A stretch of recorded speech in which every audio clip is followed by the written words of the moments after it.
I wanted to talk today about free agent signings. I know we talk a lot about Bellator. I probably spend a little bit more time on that than really need to. But Revney was doing the rounds this week, talking to Sherdog and some other people about free agent signings, and wouldn't really give names. But I wanted to touch on a while back. I wrote a piece critical of Bellator for not at least considering John Fitch. When he was released from the UFC, they kind of immediately said they weren't interested.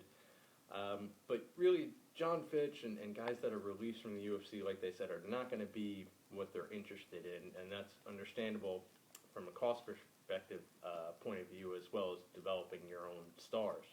So I'm going to give you 3 weight classes, the 3 where they have opportunities, lightweight, featherweight, and bantamweight, and 2 names from each weight class. Of these 6 names, if Bellator were able to sign 3 or even 2, I would consider that, major progress. The first one being Bubba Jenkins. It's only 3-0 in MMA, but he's a national champion from Arizona State. Went to PSU, had a falling out with Cael Sanderson. I think there may have been some academic issues there, but whatever the case may be, went to ASU, won a national championship. He's been in RFA. He was coaching wrestling on The Ultimate Fighter, I heard, but I don't watch that show. I have really no idea what he's doing now other than he's managed by Tito Ortiz, which, no comment on that.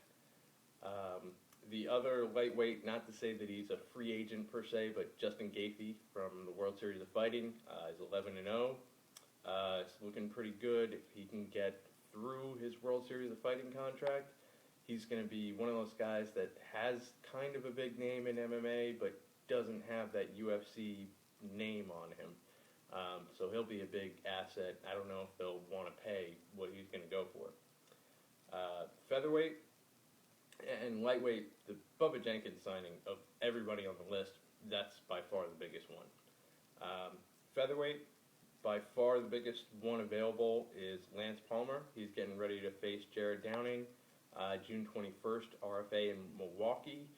I would think him or Downing would be a good signing, but I favor him to win that fight. Palmer, I think, is another guy that you're going to have to pay serious money to get, but he brings legitimacy, to the division. He's 4-time All-American. Oftentimes with wrestlers, it's the guy who didn't get to the national championship, who's driven to continue in MMA.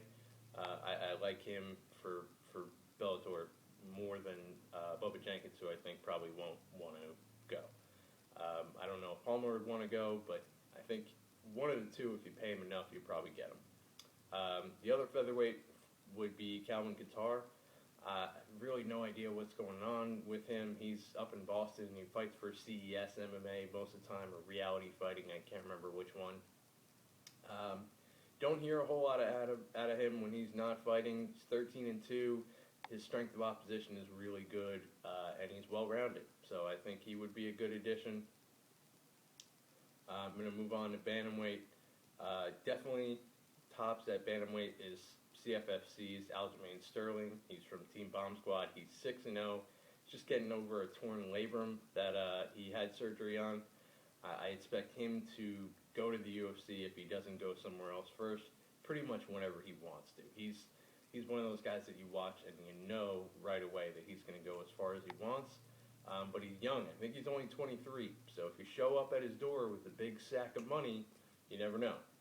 And he does fight in Atlantic City for CFFC. Bellator's in Atlantic City 2, sometimes 3 times a year. That works perfect. Josh Hill is another bantamweight. He is Canadian. He's close enough to Casino Rama, which I think is a venue they still do.